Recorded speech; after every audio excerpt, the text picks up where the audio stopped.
Most people train for one of two reasons: to look stronger or to become stronger. It's easy to assume those goals are the same, but they are not. You've likely seen someone with an impressive physique struggle with movements that demand real strength. And you've also seen someone with a relatively ordinary build display surprising levels of strength. So, what's the difference? The answer lies in the fact that muscle and strength don't develop in exactly the same way. The most complete athletes don't choose between them, they develop both.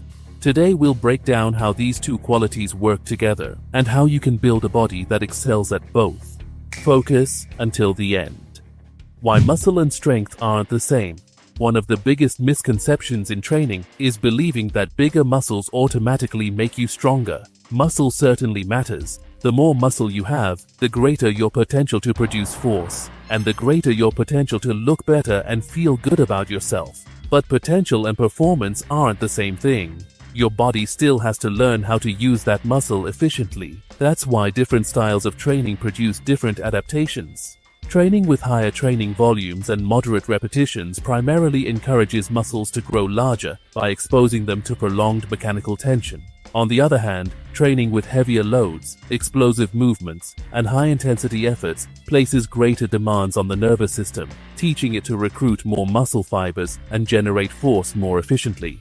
The greatest results come from combining both adaptations, because muscle gives your body more potential, and strength teaches your body how to use it. How does your body become strong and muscular? As your training continues, muscle and strength begin reinforcing one another. New muscle gives your body a greater capacity for force production, resulting more performance improvement. That increased strength then allows you to train with greater loads, better control, or more challenging exercises, creating an even stronger stimulus for muscle growth. In other words, muscle helps build strength, and strength helps build more muscle. What's happening inside the body? Every quality workout is teaching your entire body to handle force more effectively. As you perform pull-ups, squats, or presses, your connective tissues gradually get more strength, your tendons get more resilience, and your bones adapt to repeated loading. These changes are less visible than bigger muscles, but they're just as important. How do you build both? To reach the perfect combination of both qualities, you should give your body reasons to adapt in both ways. Some training should challenge your ability to produce maximum force, teaching your nervous system to recruit more of the muscle you've already built. Other training should challenge your muscles with enough mechanical tension and quality volume to stimulate growth. Neither approach is complete on its own. As your muscles grow, they provide greater potential for strength. And as your strength improves, you're able to place greater demands on your muscles, creating an even stronger stimulus for growth. So how do you actually train for both?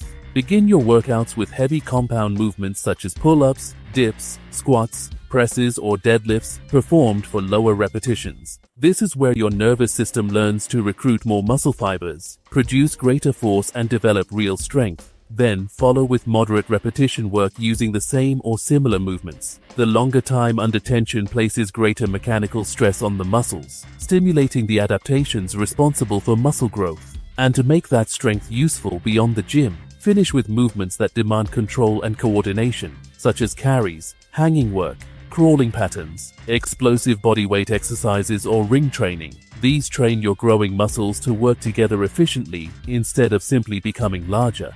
A simple session might look like this: 4 sets of weighted pull-ups, 3 to 5 reps, 4 sets of weighted dips, 4 to 6 reps, 3 sets of ring rows up to 12 reps, 3 sets of push-ups or ring push-ups up to 15 reps, and 3 sets of farmer's carries.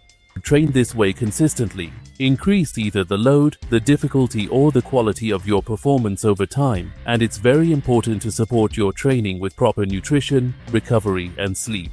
Follow this approach and see how beautiful strength really looks. Make sure to hit the like and subscribe buttons. See you next one. And warrior salute.